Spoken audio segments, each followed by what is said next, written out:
Fala pessoal, a gente vai fazer uma continuação aqui da parte de calorimetria. Paramos falando de calor sensível e de trocas de calor. Aí faltou falar da parte de calor latente. Então já tinha adiantado para vocês que calor latente é o calor que você fornece ao corpo na hora que ele vai mudar de estado, tá? Então a temperatura dele não se altera, independente se está fornecendo calor ou retirando calor, mas o seu estado físico está sendo transformado. A parte de cálculo é essa equação apenas. O Q de calor vai ser a massa do corpo que vai ser transformada, vezes o L, que é uma constante aí, que depende da substância, depende do tipo de transformação. As principais unidades continuam sendo as mesmas que a gente falou no calor sensível. O calor é calorias, a massa medida em gramas, e essa constante, que é o calor latente, esse L, vai ser uma grandeza aí que depende da massa do corpo e depende da caloria. Então, caloria por grama. Tá? Vale a pena aqui relembrar os estados físicos da matéria para poder fazer uma associação ao que é o L e aonde que ele vai entrar. Então, nós temos três estados. Temos aí o estado sólido, o estado líquido e o estado gasoso. As transformações, na sequência aí, indo de uma para outra, tem o sentido correto de que estado eu estou saindo e qual estado eu estou chegando. Então, quando eu faço a transformação do sólido indo para o estado líquido, a transformação se chama fusão. Quando eu estou indo do estado líquido para o estado gasoso, para o estado de vapor, eu chamo essa transformação de vaporização.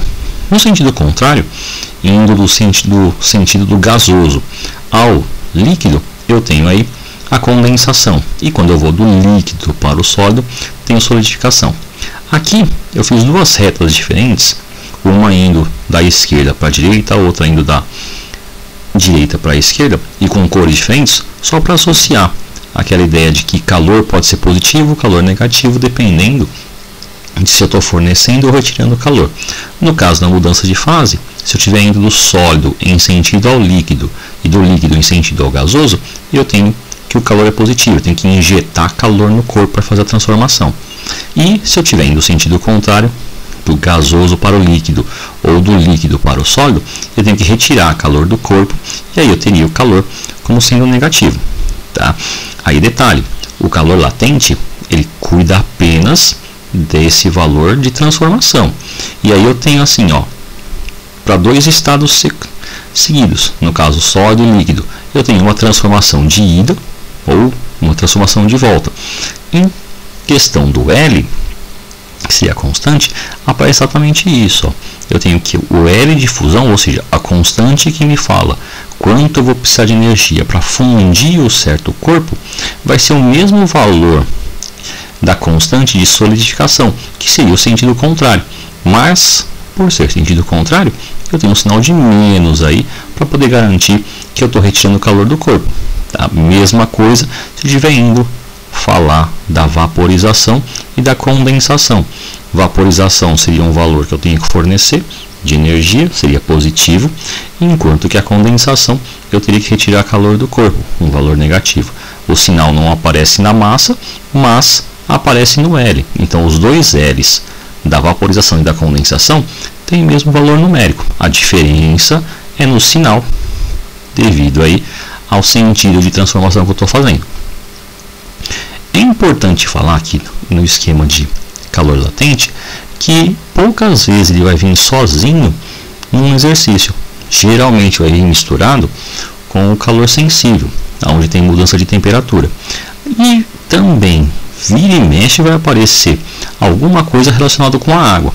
Então é bom a gente conhecer como que a água se esquenta, tá? Ou como se resfria, e como que as fases sólido, líquido e gasoso da água elas vão sendo transformadas de acordo com a temperatura. Então aqui eu tenho um exemplo genérico, onde o que é importante para mim são os dois valores numéricos aqui, 0 graus Celsius e os 100 graus Celsius.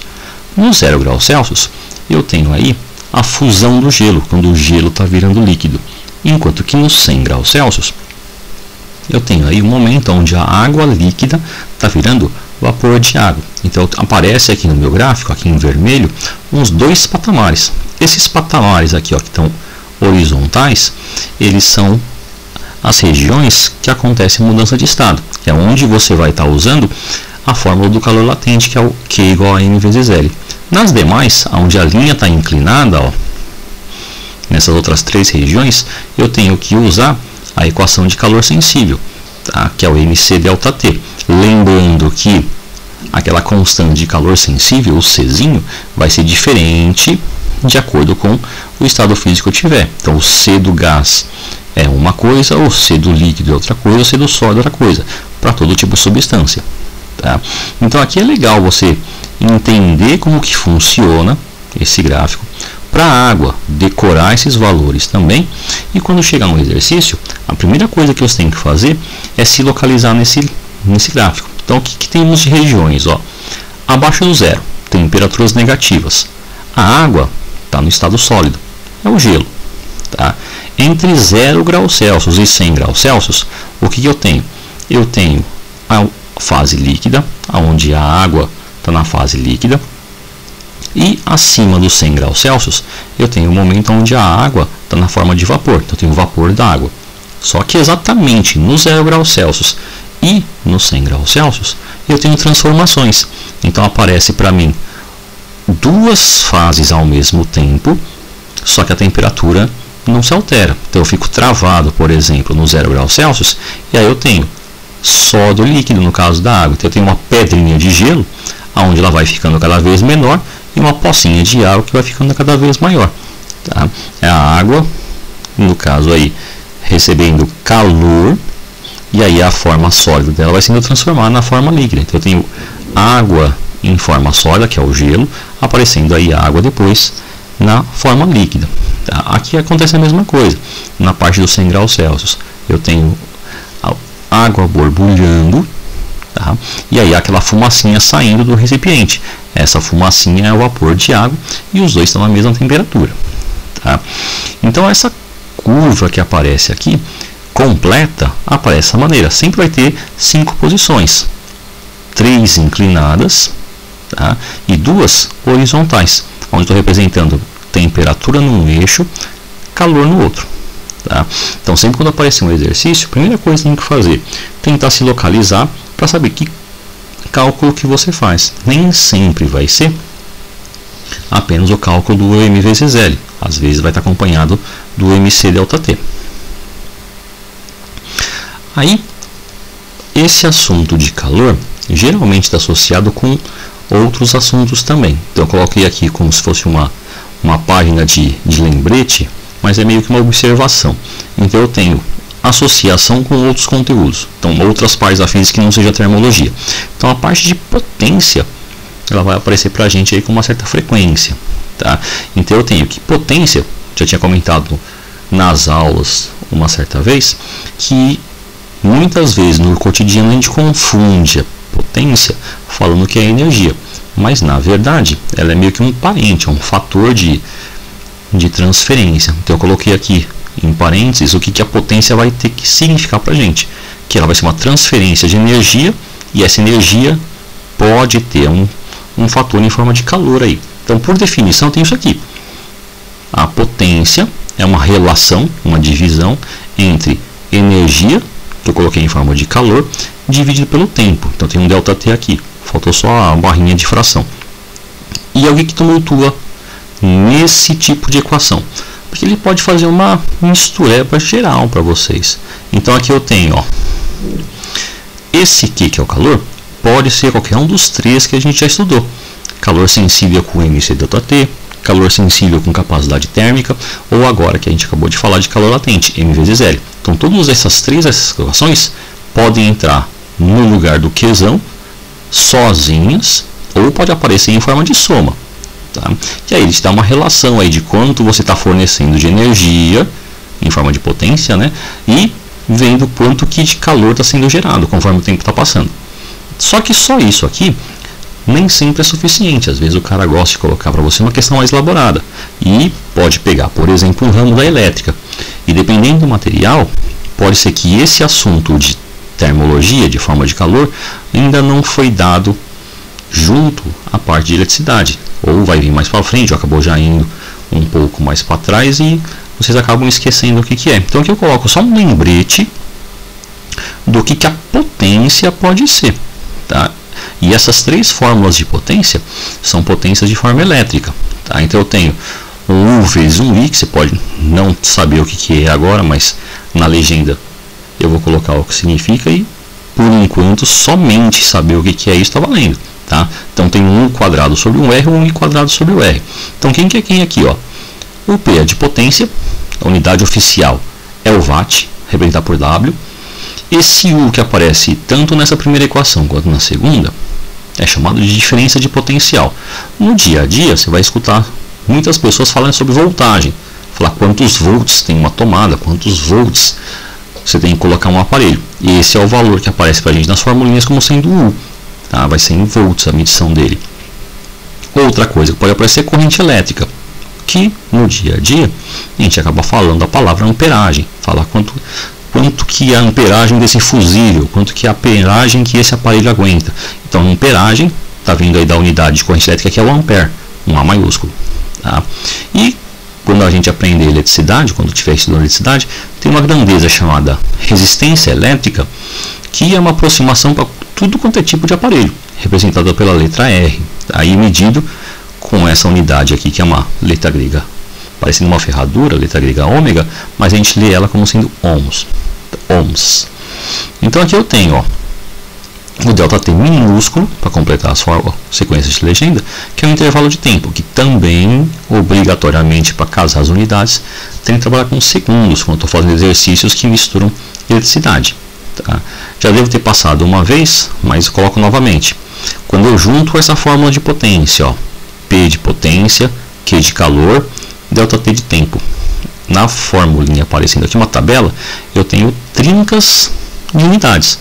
O convencional estaria aqui, ó, tá trocada a sequência, mas ó, a potência aqui seria em watts, o calor seria em joules, o tempo em segundos, tá?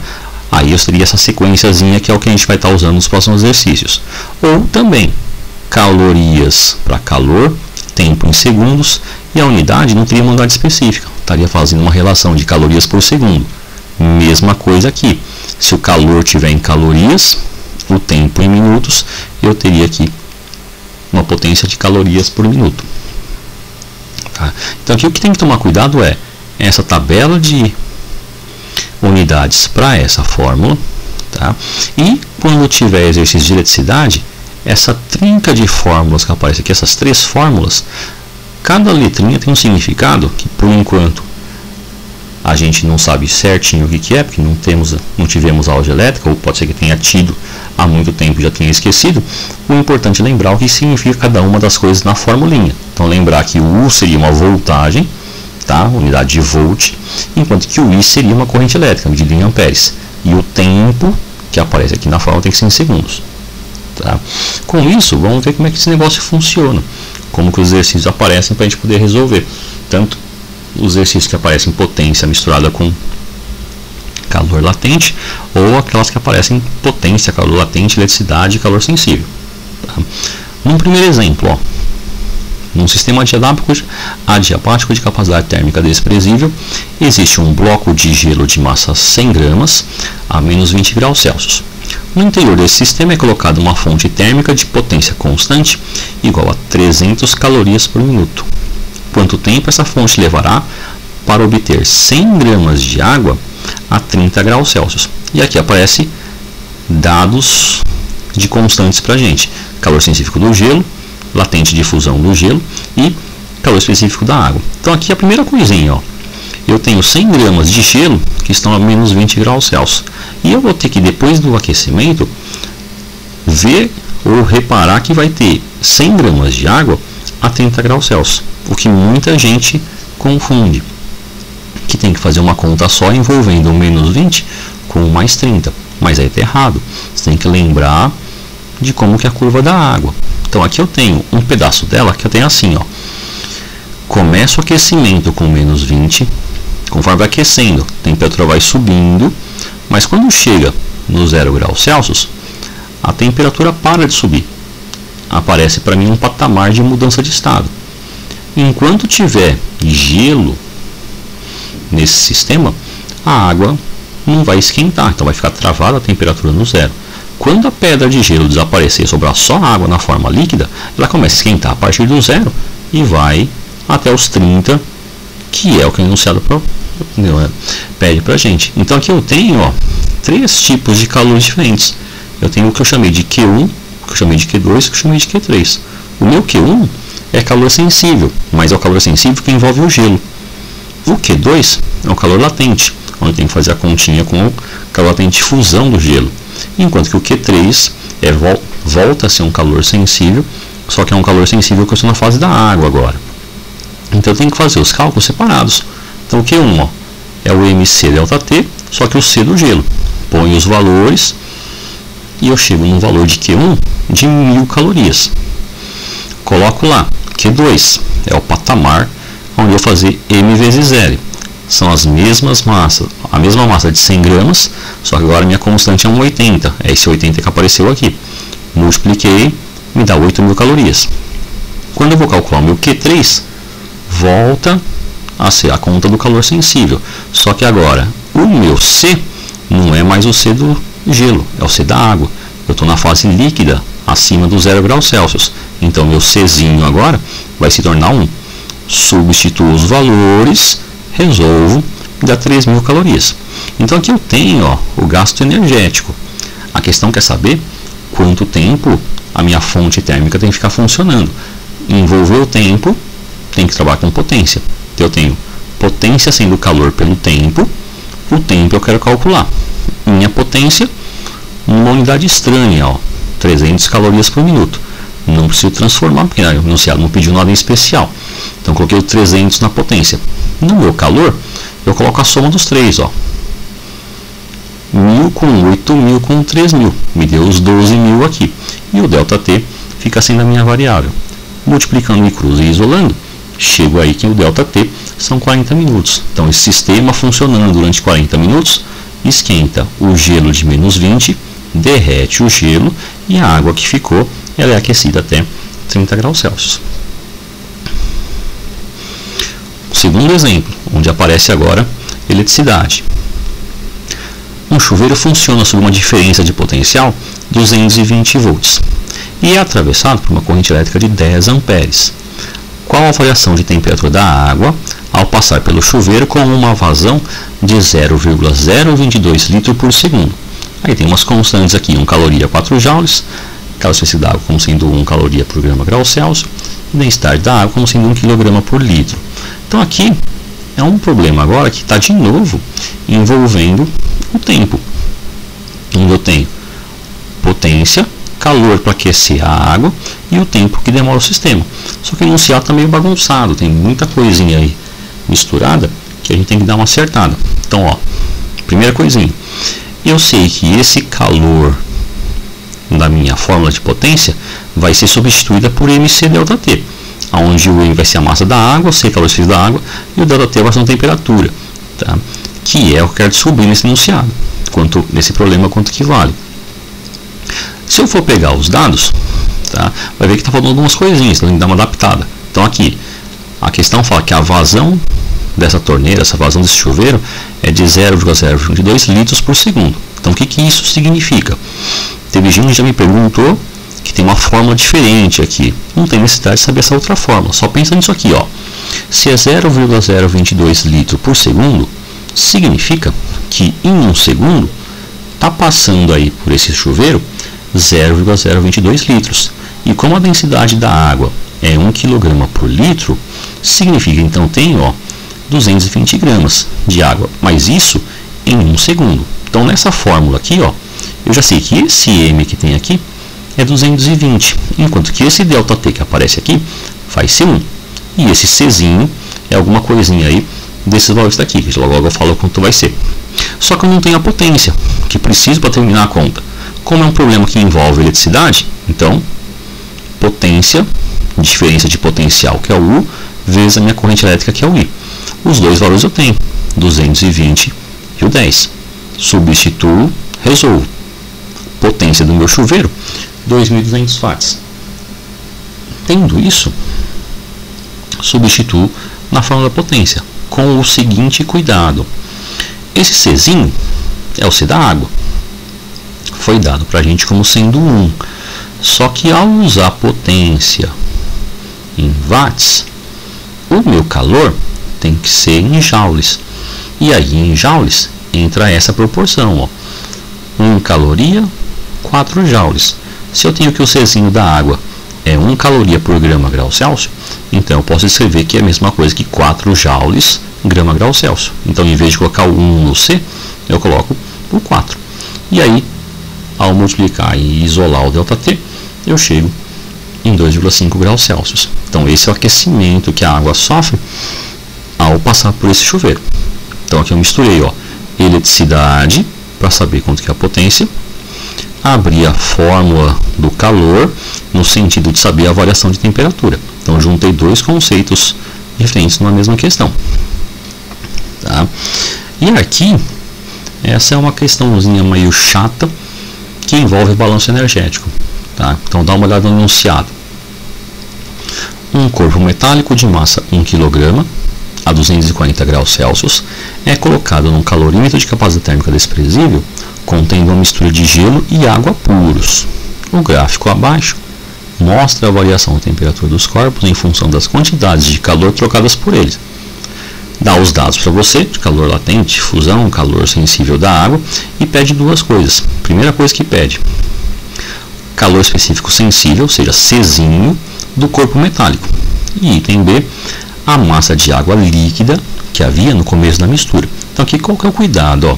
Esse gráfico aqui ele meio que te engana um pouquinho, porque você coloca calores sempre nos positivos e tem um cara aqui que está perdendo temperatura, está diminuindo a temperatura.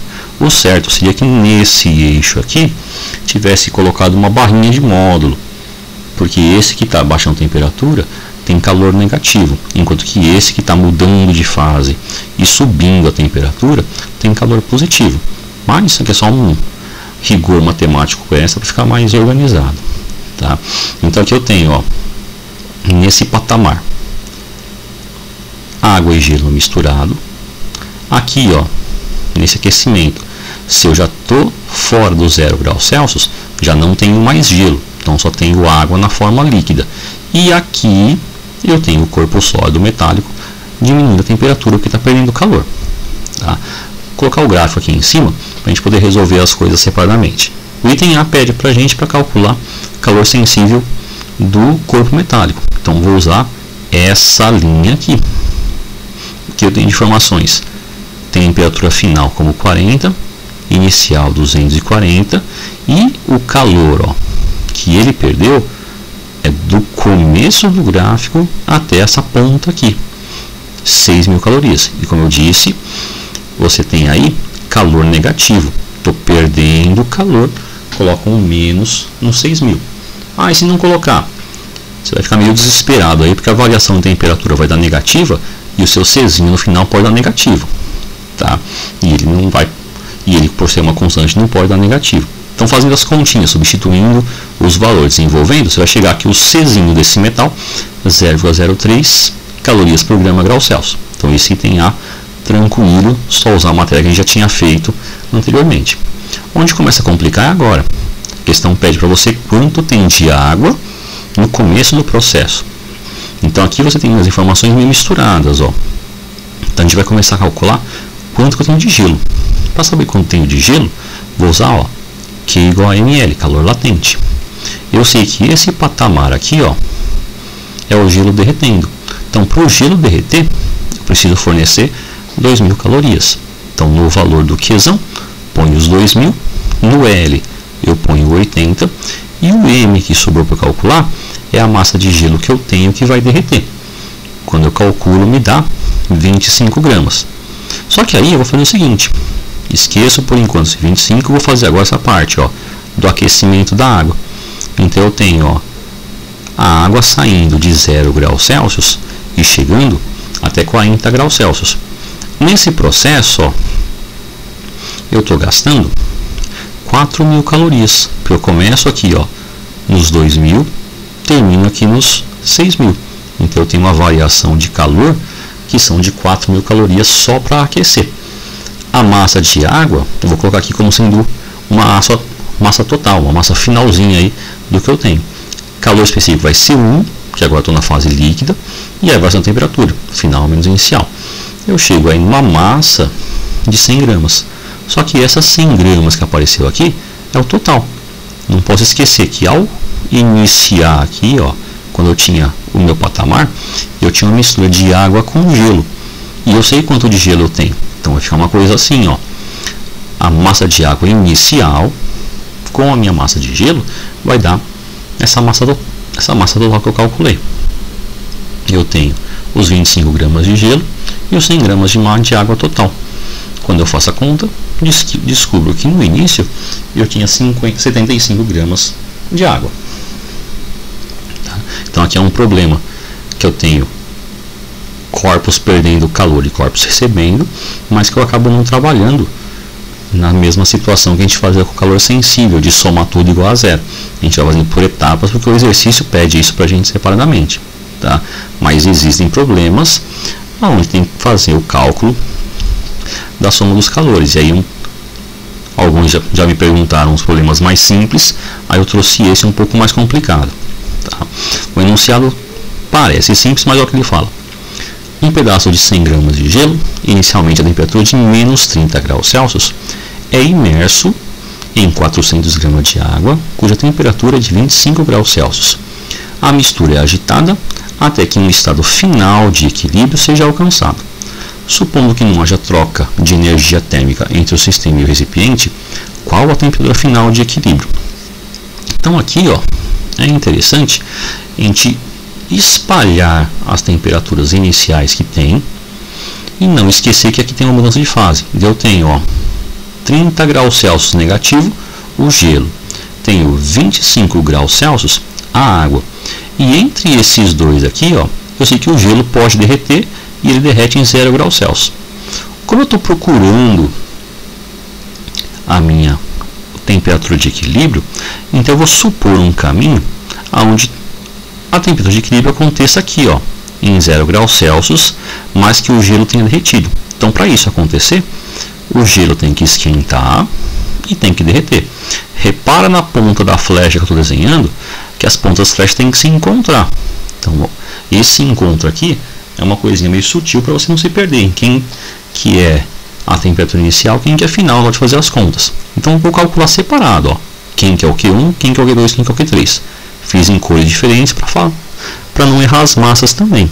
Onde está flecha vermelha, massa do gelo. Onde tem flecha azul, a massa da água. Então, quando eu calcular o meu M1, ó, MC∆T, onde é massa de gelo e C do gelo. Massa de gelo é 100, Czinho do gelo é meio. E a temperatura, ó, final é 0, inicial é menos 30. Então, cuidado com o sinal, que tem que ter um menos e o menos 30 de também. Me dá um calor de 1.500 calorias. Calculando Q2, que vai ser a massa de gelo vezes o calor latente de fusão. Vou derreter todo o gelo, então 100 gramas, e o 80 da constante. Isso me dá 8.000 calorias. Essa água esfriando até 0, então Q3. Massa da água, não mais do gelo, e o C da água. Pondo os valores, me dá uma variação de calor de menos, ficou meio estranho aqui por causa do fundo de tela, mas é menos 10.000 calorias. Agora, ó, a parte importante que geralmente eu acho difícil. Eu tenho 1.500 calorias positivo, 8.000 calorias positivo e menos 10.000 calorias. Se eu somar esses três, não dá zero. E o nosso princípio de balanço energético me obriga a que eu tenha sempre a soma dos calores dando igual a zero. Então, se eu não tenho uma soma que deu zero, eu tenho que dar um jeito dessa soma dar zero. O que eu vou fazer? Vou colocar um termo a mais. Eu costumo chamar de Q de sobra. Então, vai ter um calor que vai sobrar. Lógico, podia ser um calor que está faltando também, mas que aí, somando todo mundo, acaba dando zero do balanço energético. Para esse problema ficou assim, ó. 1.500, acabei escrevendo 1.000 aqui, né? 1.500 mais 8.000 menos os 10.000 mais o que de sobra igual a zero. Tá? O mais louco aqui mesmo escrevendo errado, os meus 1.000 aqui, né? A minha resposta deu certo, tá? Os seus 500 calorias. Vai sobrar 500 calorias mesmo. O que significa esses 500 calorias? Significa isso, ó. Tá todo mundo aqui no 0 graus Celsius em forma de água. Eu vou devolver 500 calorias e aí eu tenho, ó, que a partir do 0 graus Celsius vai esquentar até chegar na temperatura final. Só que vai esquentar os dois corpos, o gelo que virou água e a água que eu tinha esfriado. Então eu vou jogar agora, ó, fizer MC ΔT, esse M aqui é a massa total. E o meu Czinho, como eu estou acima do zero, porque eu vou do zero para cima, é o C da água. Vai ficar 500, a soma das duas massas, 400 mais 100, Czinho da água e a temperatura, ó, T final, que é o que eu quero, saindo do zero, que é onde eu estou, devido aí a forçar o meu equilíbrio térmico. Tá? Faço a continha, minha temperatura final é 1 grau Celsius. Então a partir daqui só esquenta mais um. Tá? Espero que esses exemplos tenham clareado um pouquinho a ideia. E aí vocês podem terminar aquelas atividades. Se pintar dúvida, fique à vontade para perguntar. Abraços.